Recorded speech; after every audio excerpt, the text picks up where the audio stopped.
The smell hit her first, manure and turned earth, and the faint sweetness of early corn, carried on a warm Michigan wind through the open kitchen window.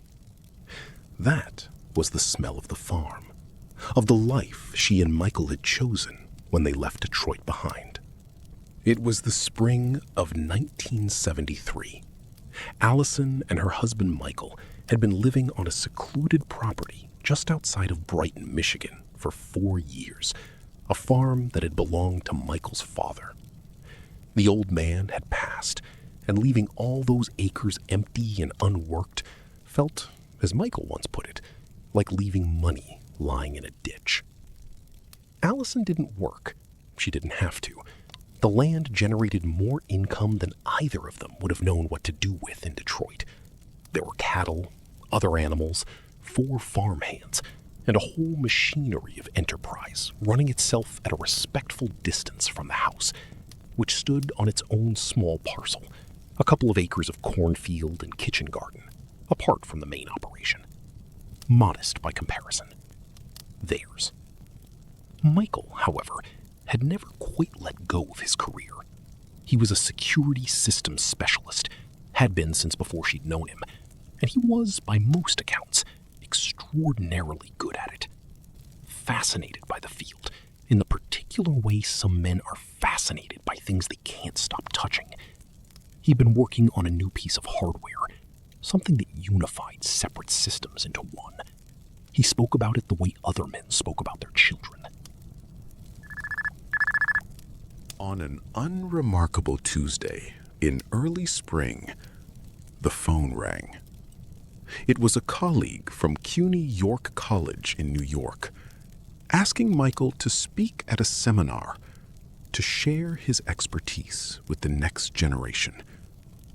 Michael accepted before the man had finished his sentence. He wouldn't miss it. Not a chance.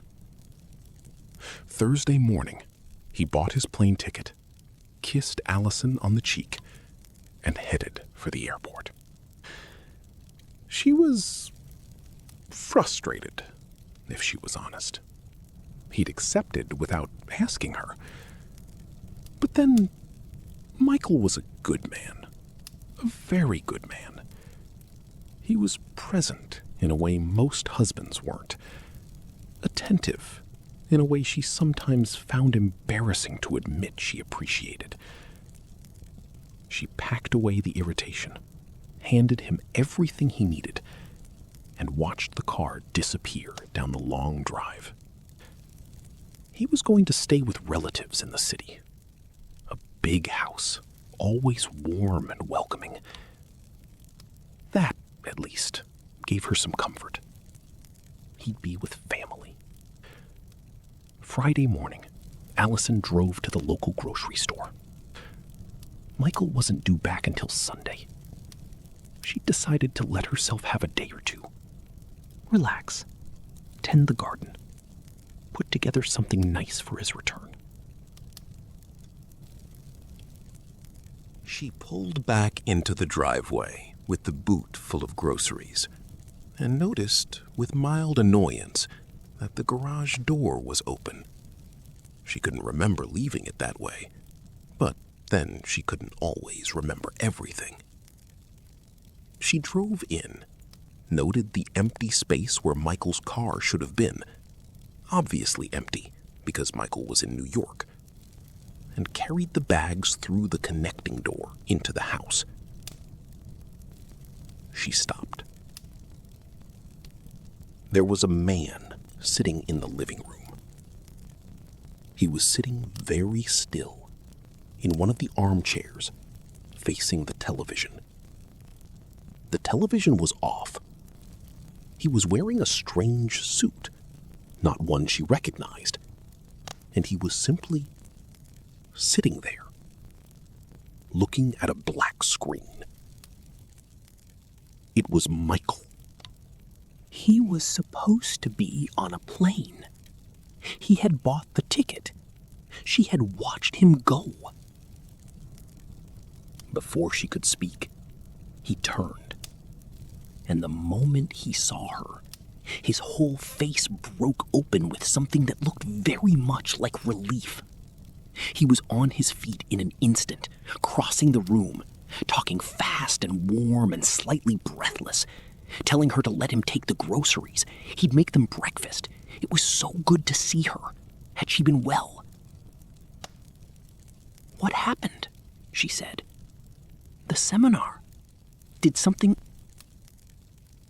But Michael just smiled and steered her gently towards the kitchen. He wouldn't answer her properly. The seminar wasn't that important, he said. The car had some trouble. The flight wasn't right. He just wanted to stay. Be here, with her. It was evasive, in the particular way of someone who has decided they are not going to answer a question, no matter how many ways it is asked. So she let it go, sat at the dining table, waited. What came out of that kitchen was extraordinary. A 5-course breakfast. Beef, eggs, stacks of perfectly golden pancakes. Every surface browned precisely. Nothing overcooked, nothing underdone. All of it presented with a care that bordered on theatrical. She stared at the plates. Michael did not cook. Michael had never cooked. On his best days, Michael's culinary ambitions extended to cereal. "You mentioned once," he said mildly, "that you always wanted someone to make you a proper breakfast." She couldn't recall saying that. She ate in silence, watching him.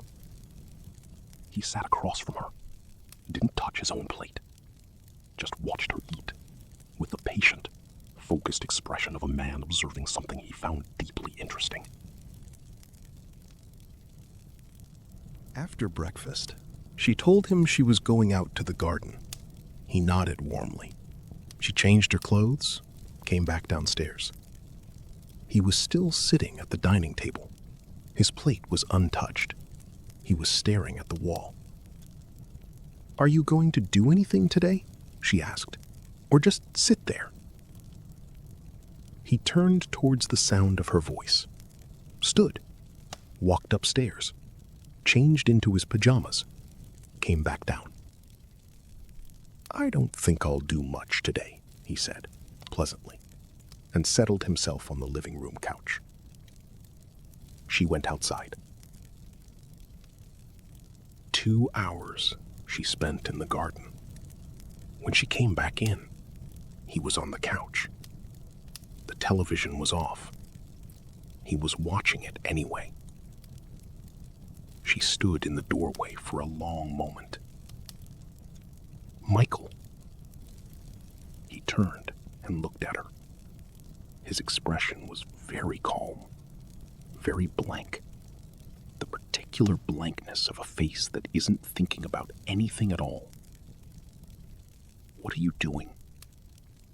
"Watching the TV," he said. She pointed out that it wasn't on. He looked at the screen, then back at her. He smiled, a small, quiet smile, like a child caught in a harmless lie. "I don't know why," he said. "I just didn't notice." She walked across the room and switched it on. The screen blazed to life. Michael's gaze snapped to it immediately. Fixed, unblinking, like a moth finding a lamp.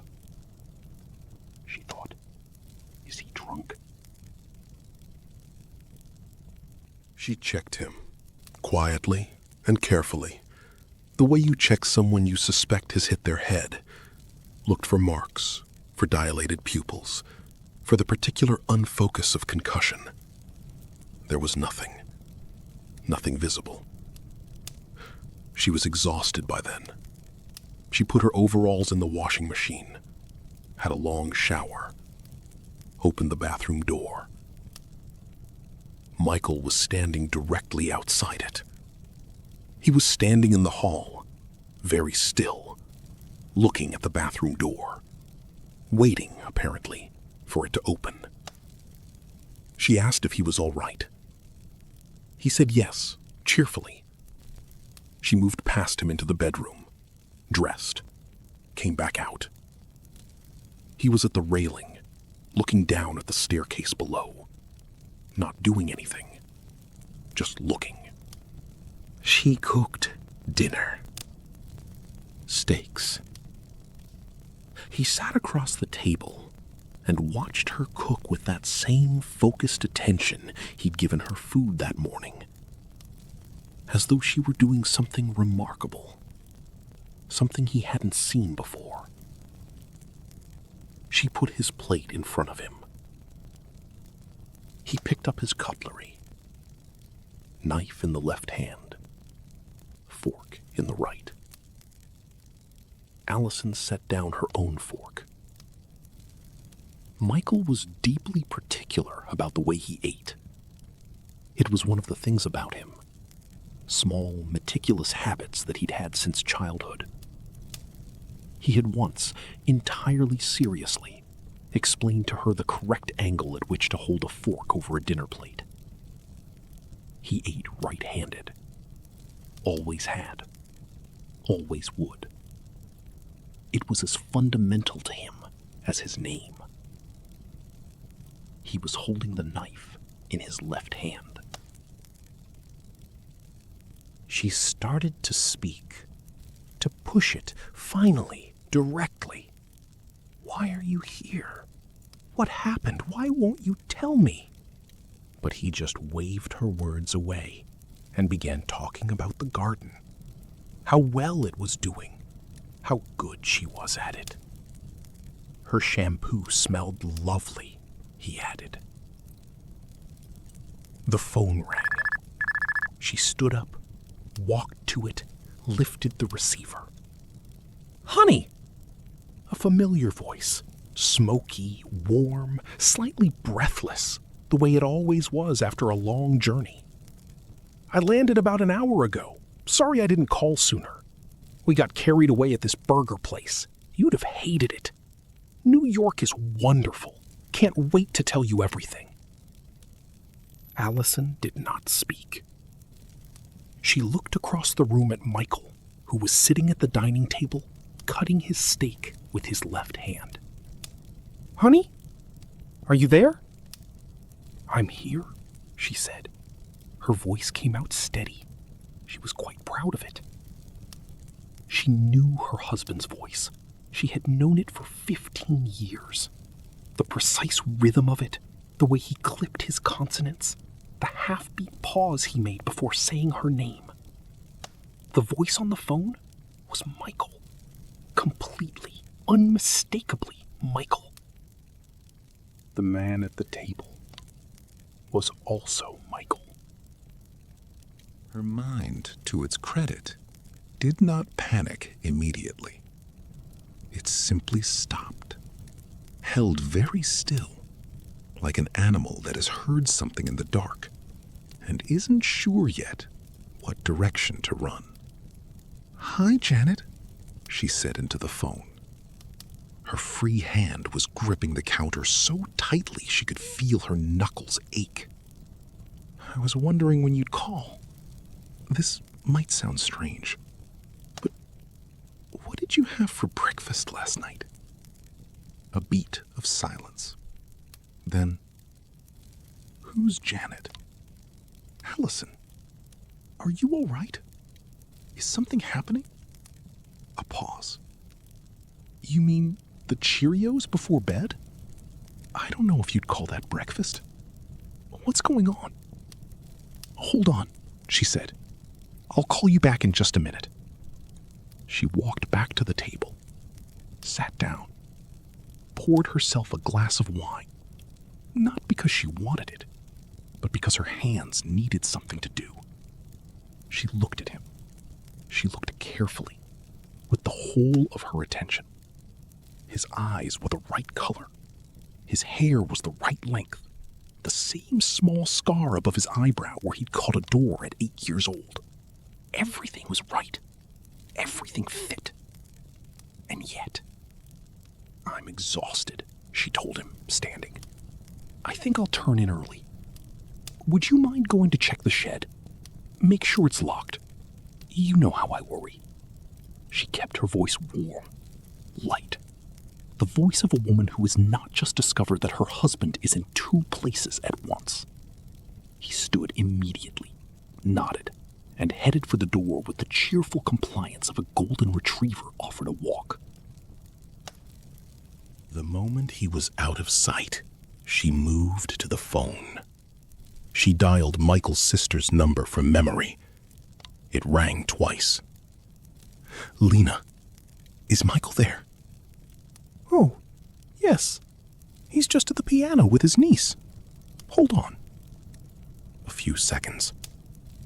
Then the voice she knew. "Hey, honey. That was a strange call earlier.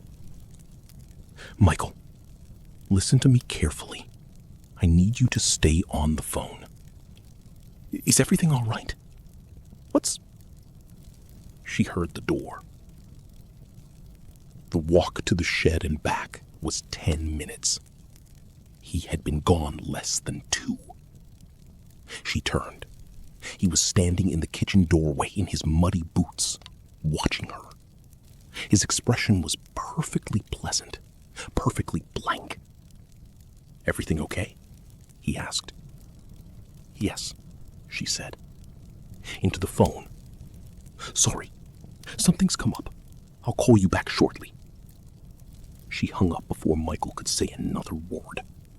Then she turned on her husband, with a thing standing in her kitchen with mud on its boots and her husband's face, and scolded him warmly about the carpet. She shepherded him towards the bathroom, told him to shower and relax. She'd deal with the mess. She stood in the hall and thought very fast. She couldn't run. Her car was in the garage, and the garage door was slow and loud. He would hear it before she'd made it 10 yards down the drive. The nearest neighbor was too far to reach on foot in the dark. Barricading herself in a room bought time, but nothing else.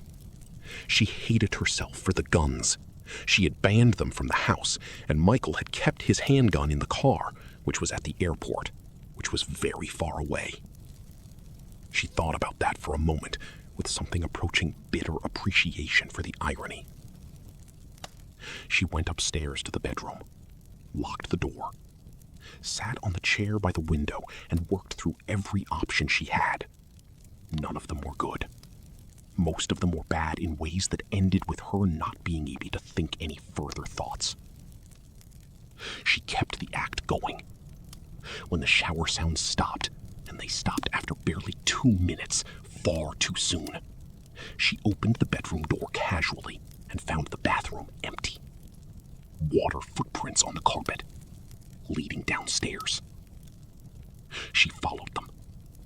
He was standing by the window where she had made her phone call, looking out at the dog garden. She walked past him, filled a glass of water from the tap, told him she was going to bed. He gave her a smile. Sweet, guileless, like a man with nothing to hide. "Good night," he said. She lay in the dark, with her eyes open.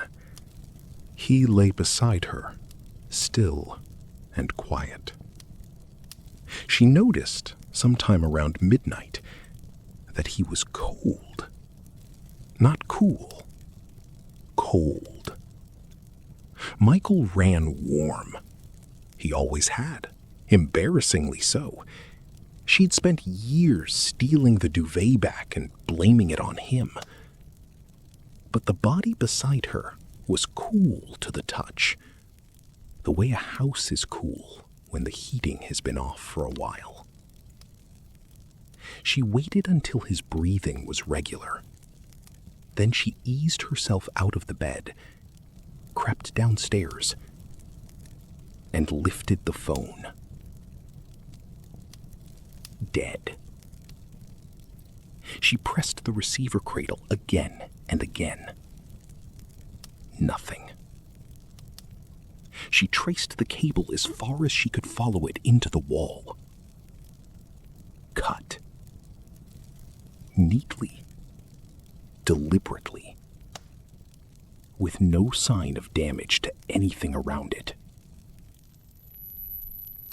She stood in the kitchen holding the dead phone and understood, with a cold and absolute clarity, that whatever was in her house had planned this, had been planning it, perhaps since before she came home. Footsteps at the top of the stairs. "Hey." His voice was soft, mildly curious. "What's going on?" "Just thirsty," she said, and held up the glass of water she'd grabbed as an excuse. He stood at the top of the stairs for a moment, watching her. Then he went back to bed. She followed, lay down in the dark, 3 inches from it, and stared at the ceiling until the light came. The moment there was enough gray in the windows to see by, she dressed in the walk-in wardrobe, door quietly closed behind her, and put on her outdoor clothes. She came out of the bedroom. He was awake, lying with his arms at his sides, watching the ceiling. His eyes tracked to her immediately. "Where are you going?" "Early meeting at the church," she said. "I won't be long." His eyes, in that pale morning light, looked hollow. Not empty, exactly. Hollowed. As though something that usually filled them was not quite there. She kept moving. Down the stairs. Through the kitchen. Footsteps quickening. She could hear him following. She didn't run. She walked at the measured pace of a woman late for a church meeting. Turned at the garage. Pressed the button. Waited for the door to grind upward. "Can you start the washing machine before you go?" she called back. "I'll be back in no time." She got into the car, locked the doors, reversed out of the garage without looking back, turned onto the main road. She drove like the road was on fire. At the police station, she told the officer what had happened. She was very careful about how she said it, the sort of careful that comes from already knowing how it will sound. She did not say it looked like her husband and acted like her husband. She said simply that her husband had traveled out of town and then showed up at her house and was at this moment in 2 places at once. The officer looked at her steadily. "I know how it sounds," she said. They called Lena's number. Michael answered. He spoke to the officer for a long time, named details, dates, habits, the specific and particular interior life of a man who had known Allison for 15 years. The officer was satisfied. 2 patrol cars went out to the house. They searched it top to bottom. Every room, every closet, the shed, the outbuildings, the cornfield running alongside the property. They found nothing. No signs of entry. No signs of disturbance. No one. The officer mentioned gently, with practiced kindness, that stress could manifest in surprising ways. Allison said nothing. Michael arrived from New York the following day. He had been recorded on the CUNY York College cameras that Thursday morning. Clear, time-stamped footage of him setting up a projector, greeting colleagues, eating lunch from a paper bag at a table by the window. He had, simultaneously, been recorded by his own outdoor security cameras, walking around the Brighton property, going to the shed, coming back, standing at the window. The footage was clear. Both sets of footage were clear. There was no explanation. there was not even the right shape of a space where an explanation might fit. Allison and Michael, the real Michael, didn't know what to do. At a loss, and with no explanation, decided to go as far away as they could. Some farmhand who worked for them reported seeing Allison on the farm multiple times for the next months. She was acting weird, running in the field, sitting in the trees, or chasing birds. They knew her and her distinguished hairstyle and features, and no one dared to go near Allison after hearing the story from the real Allison.